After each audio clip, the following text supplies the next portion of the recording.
morning.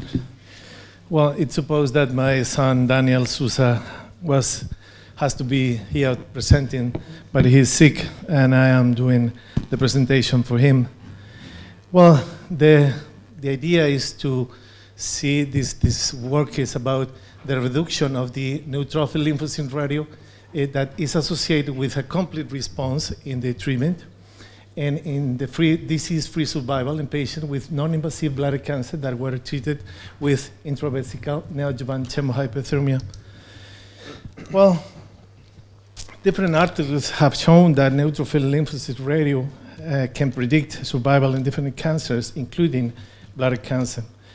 We want to determine if this radio can predict pathological response and recurrence-free survival in non-muscle invasive bladder cancer. Well, what we did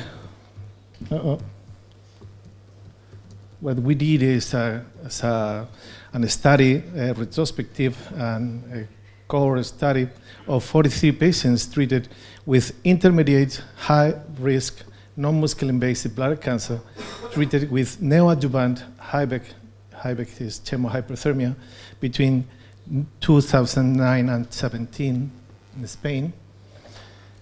And the treatment was 8 weekly instillations of Hybeck using this device with 80 milligrams of mitomycin C in 50 milligrams of water for 1 hour at 43 degrees.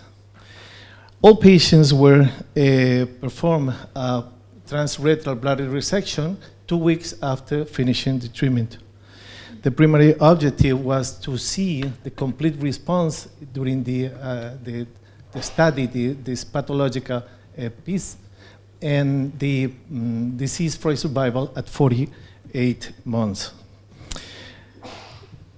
Other things that we perform is that this radio was determined before and after the treatment with neoadjuvant Hybeck. Well, this is our group is mainly men. Most of them, about 44 of them, had a T1, G3, or carcinoma in situ, so were high-risk patients. Many of them, almost the half, have BCG failure prior to this treatment. And we achieved a complete response in 2 of each 3 patients, and the recurrence the whole group was 19 after 4 years, and the prior to Hybeck neutrophil to lymphocyte radio was 2.9, and after the treatment was 1.9. Well, this is the same. The results, the complete response was achieved in 63% of the patients, and another 50% has a partial response. The median follow-up was 41 months. And post-Hybeck reduction in neutrophil lymphocyte radio that I told you that was determined before and after the treatment was predictive of complete response.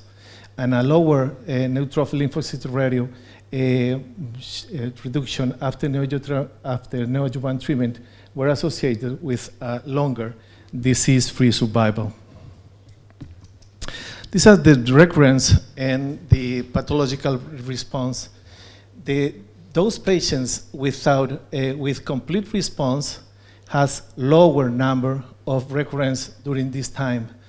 Patients with no response or partial response have a higher number of recurrence. Well, and this is related with the change of the pre to post neutrophil lymphocyte radio. No response increased. Partial response has a little decrease, and complete response, it was a higher decrease. The same occurred with recurrences. When a patient has a lower value of the ratio, has also lower recurrences, and it was the opposite in the other group. Expressed it in another way, those patients with no recurrence has a diminishing of this ratio 1.3. But those with the group which has recurrences were increased 0.5. Well, neutrophil lymphocyte radio predicts a survival outcomes in a variety of cancers, and preparatively, an elevated neutrophil lymphocyte radio predicts worse survival in muscle-invasive bladder cancer undergoing radical cystectomy. However, it's unclear how neoadjuvant chemotherapy may affect patients with non-muscle-invasive bladder cancer.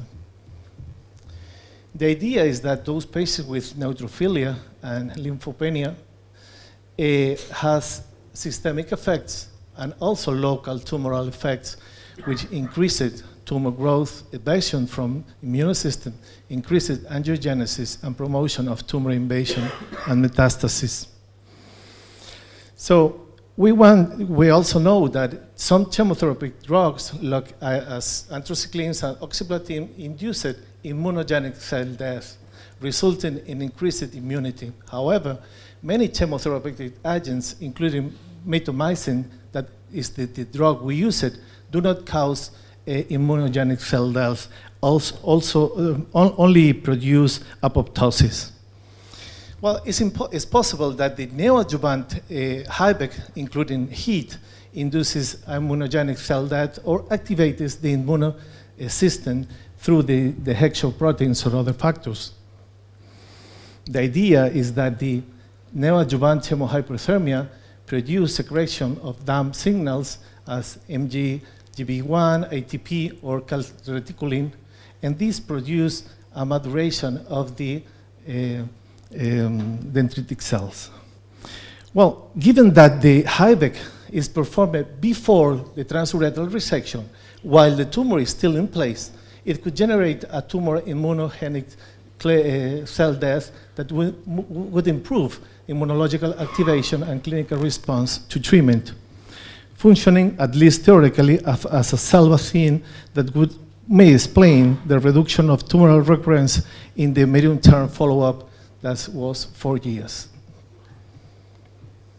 Conclusions that the treatment with HIVEC resulted in complete response in 63% of the patient and associated with a durable disease-free survival in 89% of the patients. The mechanism by which HIVEC affects local and systemic immune function are not known with certainty, but the reduction of neutrophil lymphocyte radio was associated with an improvement in the response in both complete response and disease-free survival index. Our group is now performing a new study determining DAMP signals after neoadjuvant HIVEC in order to prove this theory. Thank you very much. Thank you very much for this clear overview. Are there questions? So perhaps I will start. You say this very interesting approach now to analyze these DAMPs in the new trial. If you combine it with the chemotherapy, where will you analyze the DAMPs? In the serum, in the tumor tissue? In the tumor tissue, yeah. So with immunohistochemistry. Yes. And are there any preclinical data around if you combine the hyperthermia with this chemotherapeutic agents which are not immunogenic, that you get a better vaccination effect or so? Do you know any data on that? This is the idea. Actually, in neurology, when we have a non-tumoral, non-invasive bladder cancer, we perform the transurethral resection first. So we take out the tumor. There are no tumor when we start the instillations with mitomycin. So it's impossible to create an immune response without no signals to do it. So the idea is to change the way we work in non-invasive bladder cancer in this moment. Thank you. Are there further questions? If not, we go on. Thanks again. Thank you. Thank you very much.